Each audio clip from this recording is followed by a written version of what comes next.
मंगलम भगवान वीरो मंगलम बौद्धमोहनी मंगलम कुंद कुंभार्यो जैन धर्मोस्तु मंगलम सर्वमंगलमांगल्यं सर्वकल्याणकारिकं प्रधानं सर्वधर्माणां जैनं जयतु शासनं जैनं जयतु शासनं जैनं बोलिए देवादिदेव प्रथम तीर्थंकर श्री आदिनाथ भगवान की 2400 तीर्थंकर भगवान की वर्तमान शासनायक श्री महावीर भगवान की अहिंसा परमो धर्म की आचार्य गुरुवर श्री विद्यासागर जी महाराज की आचार्य श्रीमंदर सागर जी महाराज की आचार्य संघ की जय। सद्गुरु प्रत्येक मानव का जीवन धर्म से शोभा पाता है। जिन धर्म की शोभा भी भगवान की भक्ति में है, जो देवसात गुरु की भक्ति करता है, उनकी स्तुति करता है, वह मानव इस जीवन में अपनी आत्मा का धर्म से सच्चा श्रृंगार करता है। जिसके जीवन में देवशास्त्र गुरु पंच परमेश्वरी का गुणगान नहीं, उसका जीवन उसी तरह नीरस है, उसी तरह अशोभनीय है जैसे एक सूखा हुआ वृक्ष जिस पर न कोई फल है, न पत्ते हैं, न पुष्प। बंधु, अपना जीवन हमें भक्ति से ओतप्रोत करना चाहिए। हम देखते हैं कि हमारे आचार्यों ने भक्ति के कितने अतिशय अपने जीवन में प्राप्त किए। आचार्य संबंधर स्वामी ने 24 तीर्थंकर की स्तुति, जिसको स्वयं स्तोत्र बोला जाता है, वह करते करते ऐसा महान अतिशय प्राप्त किया था कि एक पाषाण भी फूट गया था और उसके अंदर से चंद्र प्रभु भगवान की मूर्ति प्रकट हुई। उन्होंने जो ही स्तुति की, चंद्र प्रभम चंद्रमरीचिगौरम चंद्रं द्वितीयं जगतीव कांतं वंदे विवन्द्यं महतां शीघ्रं जिनं जितस्वान्तकषाय वन्दनं। उनकी ये मंगलमय स्तुति, उनका ये वंदे शब्द बहुत मार्के का, बहुत महत्वपूर्ण रहा।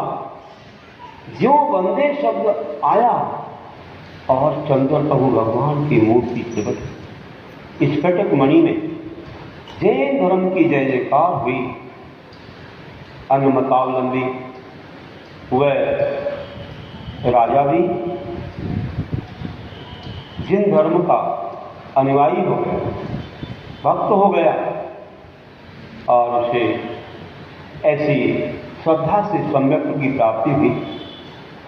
सारी प्रजा को जिन धर्म में अनुरक्त कराया और वह संबंधभद्र आचार्य का शिष्य ही बन गया। यहाँ तक कहते हैं कि वह सेवकों की शिवायन दोनों भाई भाई राजा थे। अपने अपने क्षेत्र में बनारस में यह घटना घटी और दोनों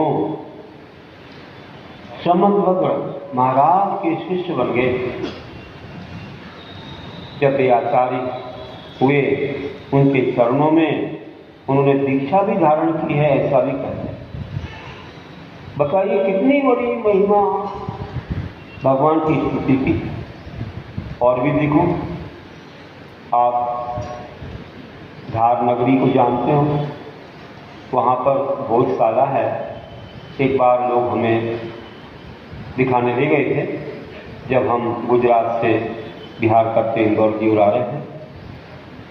वहाँ पर दिखाया, उस किला कहो महल कहो, एक परकोटे के अंदर एक द्वार की महाराज यहाँ पर ही मानतुंग आचार्य ने भक्तांबर के 48 पद्य व काव्य यहाँ बनाए।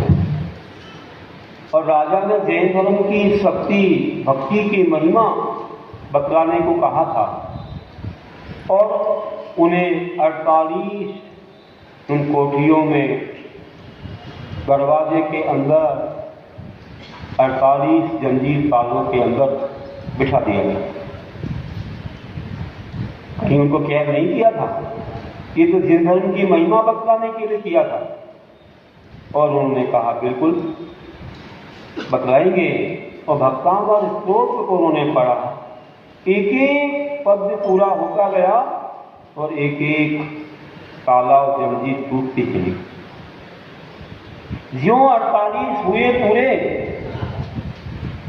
तो बिल्कुल कोठरियों के बाहर ही आ गए।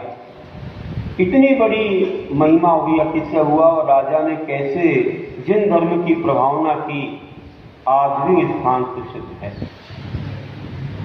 आप जानते हो, कुष्ठ रोग हुआ जिन मुनिराज को, धवल धवल धब्बे थे, उन्होंने एक ऐसा एक ही बार स्तोत्र रचना की, इतना महान स्तोत्र रचा कि जिस स्तोत्र की महिमा से वह कुष्ठ रोग पलायन हुए। और भी जानते हो कि वह विशापाहार स्तोत्र रचा गया। एक युवा को सर्प ने डस लिया, मरणासन्न हो गया। माता ने लाके वहीं लटा दिया जहां वृषश्रेष्ठी पूजन कर रहे थे। संभालो अपना बालक।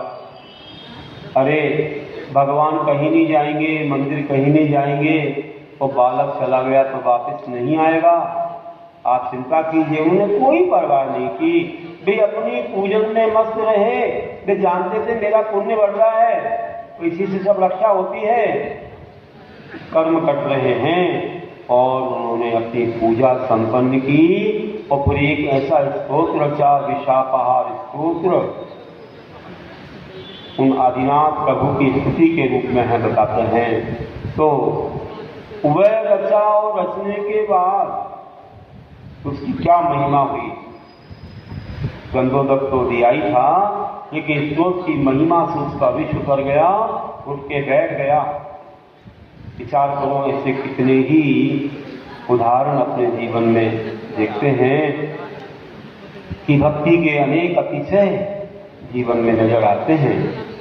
तो बंधुओं, एक और महान अतिशय चतुर्थ काल में हुआ था कि वह सती मैना सुंदरी ने मां अपने पति नहीं और सास कुष्ठ रोगियों को कुष्ठ रोग तो सिद्ध चक्र महामंडल विधान की महिमा से दूर किया। धन्य हो और सिद्ध चक्र महामंडल विधान और जिन्हें प्रभु का गंधोदक। तो ऐसी बड़ी महिमा श्री आचार्य पूज्यपाद स्वामी कहते हैं, जिनने भी एक अतिशय प्राप्त किया है, उनकी रस भक्तियां सारे मुनिराज रस पढ़ते हैं। उसमें शांति भक्ति में जो शांत्याष्टक है, शांत्याष्टक में एक जगह कहा है, दृष्टिम प्रसन्नाम कुरु, मेरी दृष्टि को प्रसन्न कीजिए। सुरेश को उन्होंने क्या कह दिया, एक तो कहा मेरी दृष्टि सम्यक दर्शन को आप निर्मल कीजिए, और एक तरफ की मेरी दृष्टि उनकी कमजोर पड़ गई थी, आंख की ज्योति चली गई थी।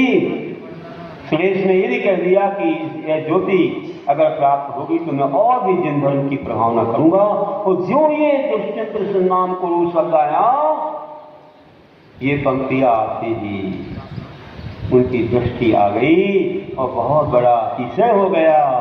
ऐसी बड़ी महिमा जिन भक्ति की है, इसमें उन्होंने लिखा है समाधि भक्ति में कि एकापि समर्थेयं जिन भक्ते दुर्गतं निवारेतुं पुण्यानि च पूरयितुं दातु मुक्ति श्रेयं कथना। एकापि समर्थेयं, एकमात्र जिन्हें भगवान की भक्ति इतनी सामर्थ्य लगती है कि जो दुर्गतियों का निवारण कर देती है, पुण्य से भर देती है, और क्या कहा जाए कि वह भक्ति अंत में तो मुक्ति रूपी लक्ष्मी को भी प्रदान कर। कितनी बड़ी महिमा है। इतनी ऐसी भक्ति करने से वह शक्ति आती है जो मुक्ति मिलती है। बंधुओं, भक्ति कीजिए। समन्वत आचार्य ने भी लिखा है, क्या लिखा है उन्होंने, कि जो भक्ति करता है सुंदर रूप को प्राप्त करता है। उन्होंने नौदा भक्ति के माध्यम से क्या क्या उपलब्धियां होती हैं उन्होंने वो बताया है। तो हम लोग ऐसी भक्ति के माध्यम से वह शक्ति पाएं और अपने जीवन को महान बनाएं। ये भक्ति हमको धीरे धीरे जिन धर्म में अनुरक्त करते हुए आगे बढ़ते हुए हम लोग इसके माध्यम से अपने कर्मों का क्षयोत्सम करके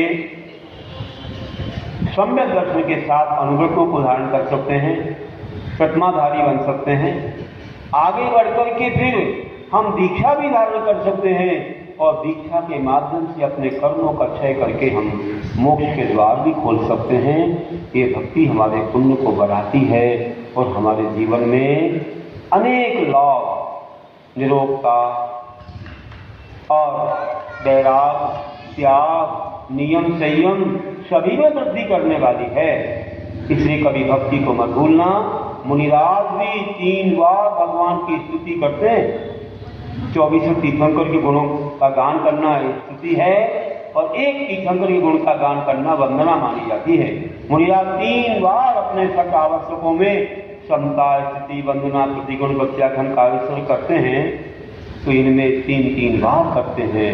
तो स्वामी से करते हैं, स्वयं श्लोक में करते हैं। तो ऐसे आप लोग भी जानते हो, मुनिराज स्वयं भुवा भूपतेन भूतले से स्वयं श्लोक पढ़ते हो। और तुम लोग भी भक्तामरक्षण, मौलिमणि, प्रमाणा आदि रूप से आप लोग भी पढ़ते हो। और भी कई प्रकार के श्लोक हैं, उन्हें जरूर पढ़ना चाहिए और इसके माध्यम से अपने पुण्य को बढ़ाना चाहिए। अपने जीवन में स्वास्थ्य लाभ अपने आप होता है। स्वस्थ होने की भावना रखो।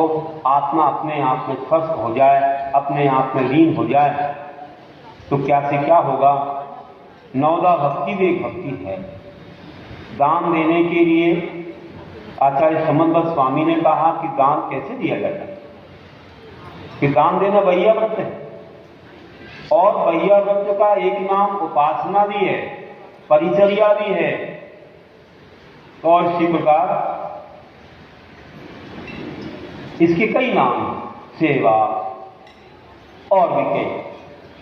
तो सपर्या भी बोलते हैं, जैसे अरत चरण सपर्या, महानुभाव महात्मना मौदत, भेका प्रमोद मत्ता पुष्पी नैकेन राजगिरी।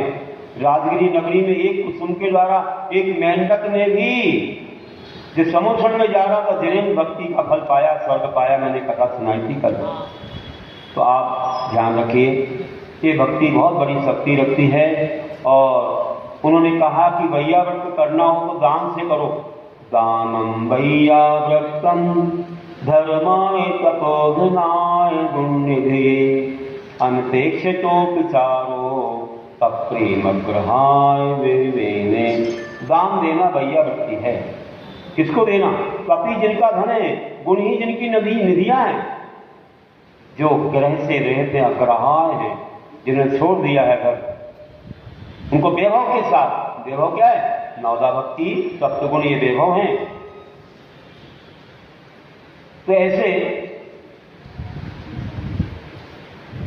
बिना किसी अपेक्षा के, बिना किसी प्रत्युपकार के हमें उनके लिए दान देना है।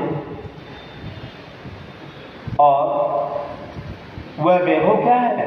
उनने कहा नव पुण्य ही प्रतिपत्ति सप्तगुण समाहितेन शुद्धेने अप्सूनारंभाणा मार्याणामिस्यते दानम्।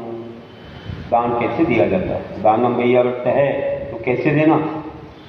वह दान जो है 4 प्रकार के दान उन्होंने कहे। आहार स्वदेव करना वासी से दाने ने भैया व्रतम बरुते चतुरात मत्तेन चतुर। विद्वानों ने आहार दान, औषध दान, उपकरण, आवास दान ये कहे हैं। तो ये दान जो दिया जाता है ये 9 पुण्य नहीं, 9 पुण्य, 9 भक्ति जानते हो सब लोग रोज करते, और सप्तगुण तो 9 पुण्य में परगान, उच्चारण, पाप प्रक्षालन, पूजन, मन शुद्धि, वचन शुद्धि, कार्य शुद्धि, आहार शुद्ध है क्या, और नमस्तु। इसके बाद सप्तगुण श्रद्धा, तुष्टि, विवेक, अलोल, क्षमा, सत्य और भक्ति। ऐसे इन सप्तगुणों से क्षय होकर के जो दान दिया जाता है तो सप्तगुण समाहित हैं। शुद्धि, मन कौन सी शुद्धि? शारीरिक शुद्धि है, कौलिक शुद्धि है, आचार शुद्धि है। मन वचन काया की शुद्धि तो 9 भक्ति में आ ही गई है। और अब सूना, जिन जो सूना नहीं करते, पंच सूना आरंभ नहीं करते, कोई हिंसक कार्य उनसे नहीं होते हैं, सांसारिक कार्यों से दूर हैं, ऐसे मुनियों के लिए जो दिया जाता है वो दान है अनुग्रहार्पण सस्साति सर्वदान। जो उपकार के लिए, अपने ऊपर के उपकार के लिए जो दिया जाता है वह दान है। अपनी धनादि वस्तु का त्याग करना दान है। उन्होंने कहा कि ये इस प्रकार से जो भक्ति पूर्वक दान देते हैं, भैया करते हैं, पूजा भी एक भैया भक्ति है। और ऐसे ही 4 दान जो दिए जाते हैं उसमें जो आप क्या पूजा करो या कुछ भी करो, सभी में दान लगा हुआ है। बिना द्रव्य खर्च किए तो कोई कार्य होता नहीं है। उन्होंने कहा कि जो इस प्रकार की भक्ति करता है मुनियों की, तो कहा उच्चई गौतम करते भोगो दाना उपासना पूजा भक्ते सुंदर रूपम ईश्वरनाथ कीर्ति तपोनिधि।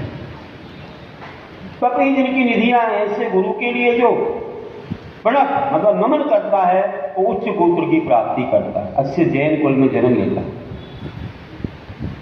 भोगो दाना, और दान देता है तो अच्छे सुंदर भोग उसे मिलते हैं, चक्रवर्ती जैसे 56 प्रकार के भोग उसे प्राप्त होते हैं। उपासना पूजा, जो उनका परदान आदि करता है, पूजा करता है, तो वह भी आगे पूज्य बनता है। राजा महाराजा ही नहीं, वो तो मुनिराज बनता है, परमेश्वरी बन जाता है, 3 लोग पूजता है। और भक्ति सुंदर रूप, और भक्ति करता है बहुत अच्छे से, शुद्ध जल्दी पारगेभ्या आदि रूप से, तो सुंदर रूप को प्राप्त करता, कामदेव जैसा। सब देखते रह जाते हैं कि रूप मिला कर, जैसे श्रीपाल को देखकर रह गए लोग, अरे मैंने तो बुरा सोचा था लेकिन बहुत अच्छा हो। और ईश्वर नीति और ईश्वरनाथ कीर्ति, स्मरण करने से कीर्ति की प्राप्ति,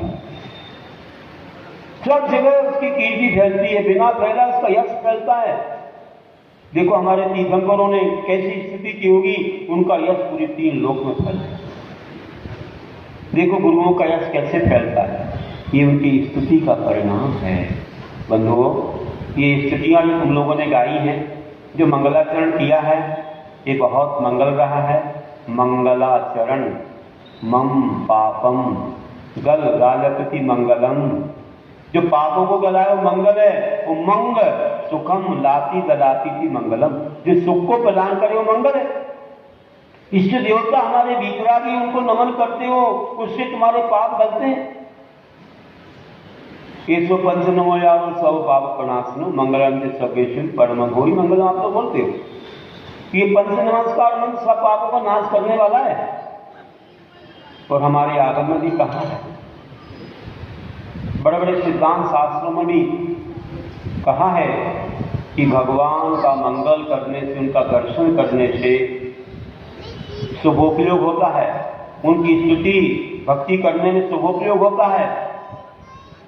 तो दर्शनम देवी देवस्य आप पढ़ते हो, दर्शन में जिनेन्द्राणाम भी पढ़ते हो। क्या वहां पर बोला है कि दर्शनम देवी देवस्य दर्शनम पाप नाशनम दर्शनम स्वर्ग सोपानम दर्शनम मोक्षानम। भगवान का दर्शन पाप का नाश करने वाला है, स्वर्ग का सोपान, मोक्ष का साधन है। और दर्शने जिनेन्द्राणाम साधुना वंदने ना चिरम तिष्ठते पापम शिथिलहस्ते। जिनेन्द्र प्रभु के दर्शन करने से, गुरुओं की वंदना करने से वैसे ही पाप जल्दी क्षय होते हैं जैसे हाथ में लिया हुआ जल छिद्र से नीचे निकल जाता है। बहुत ज्यादा नहीं टिकते हुए पाप बहुत जल्दी क्षय होते हैं। और कल्याण मंदिर श्लोक में बोला है कि जैसे मयूर की आवाज को सुनकर मलयाद्री के चंदन के वृक्ष पर लिपटे हुए काले काले सर्प अपना बंधन छोड़ करके पलायन कर जाते हैं, ऐसे भगवान की स्थिति रूपी आवाज से इस आत्मा रूपी चंदन वृक्ष पर लिपटे कर्मों के काले काले सर्प पलायन हो जाते हैं। इतनी बड़ी शक्ति है इस भक्ति में बंधुओं। इसलिए ऐसी भक्ति हमेशा करना, उस शक्ति को तुम पाओगे। इस प्रकार से गया और शुभोपयोग है ये। उस शुभोपयोग से कर्मों की निर्जरा भी होती है, माद बंध नहीं होता। तब तो कहा है कि जिन बिंब दंसने ने निरक्ति निकासी रस कम कलावस खय दंसना। हमारे सिद्धांत शास्त्र में बोला है कि जिनेन्द्र भगवान के दर्शन करने से निरक्ति निकाचन जैसे कर्मों का क्षय देखा जाता है। क्या बोला? जिन बिंब दंसने ने निरक्ति निकासी रस कम कलावस खय दंसना। निरक्ति निकासित कर्म कलाप जो कि उनको संकल्प आदि करना बहुत कठिन है, वे कर्म भी भगवान की जो तपस्या से नष्ट नहीं हो पाए, मुश्किल से नष्ट होते, वो भगवान के दर्शन मात्र से। और अगर शुभ परिणामों से निर्जरा नहीं मानो तो भी गलत है। जय धवला पुस्तक में बोला है कि जैसे शुद्ध परिणामी कम्मक्षया भावे कम्मक्षान भक्ति। अगर शुभ और शुद्ध परिणामों से कर्मों का क्षय न माना जाए तो कर्मों का क्षय कभी हो ही नहीं सकता है। इसलिए बंधुओं, ऐसे शुभ और शुद्ध परिणामों से भी कर्मों का क्षय आगम में कहा गया है, जिसके माध्यम से हम एक दिन परंपरा से तो मोक्ष पा ही लेते हैं। अंत में यही बोल रहा हूँ, आपने जो मंगलाचरण किया, आप लोगों ने जो ये 16 कारण व्रत किए, 16 कारण व्रत में रोज यहाँ तीर्थोदय काव्य का भी पाठ चला और जो पूजा भक्तियाँ की हैं, जो स्तुतियाँ पढ़ी हैं, बहुत मंगलदायक हैं, पापों के गलन करने वाली हैं, सुख को लाने वाली हैं। पाप के भार से विघ्न आते हैं, जैसे शरीर में रोग आ जाता है, फिर तुम दवाई खाते हो तो रोग की शक्ति क्षीण पड़ जाती है, रोग ठीक हो जाता है। पाप से विघ्न आते हैं, आप स्तुति पढ़ते हो, पुण्य बढ़ता है और पाप क्षीण हो जाता है, आपका विघ्न दूर हो जाता है। इसलिए मंगल किया जाता है। हर एक कार्य के पहले मंगल करना आवश्यक होता है। तो आप लोगों ने जो किया है ऐसा कार्य, तो ऐसा आपका ये जीवन मंगलमय हो, मंगल से मंगलमय हो। जिन्हें 10 लक्षण किए हैं, 10 उपवास किए हैं और भी बहुत सारे उपवास किए हैं, वो लोग ऐसे और सभी के प्रोत्साहन के लिए उनका ऐसा मंगल हमेशा होता रहे, आगे बढ़ते रहें और इस मंगल से आप अपने जीवन में मुक्ति का लाभ प्राप्त करें। ये भक्ति आपको मुक्ति प्रदान करे। अब यही बोलता हूँ कि जो व्यक्ति हमेशा अपने अंदर ऐसी ज्ञान की ज्योति जलाए रखता है, उसका एक दिन नियम से कल्याण होता है। कभी किसी के बहकावे में आता नहीं है, अपने मार्ग से चलता रहता है। ज्ञानियों ने कहा है कि दीप निष्ठा का जले तो आंधियाँ बागत न होंगी। दीप निष्ठा का जले तो आंधियाँ बागत न होंगी। आदमी में अगर लगन हो तो मजबूरियाँ बागत न होंगी। आदमी में अगर लगन हो तो मजबूरियाँ बागत न होंगी। हारते हैं वे जिन्हें अपने पर विश्वास नहीं है। हारते हैं वे जिन्हें अपने पर विश्वास नहीं है। सही पथ पर चल पड़े पथित तो दुनिया बाधक ना होगी। सही पथ पर चल पड़े पथित तो दुनिया बाधक ना होगी। बोलिए महावीर भगवान की।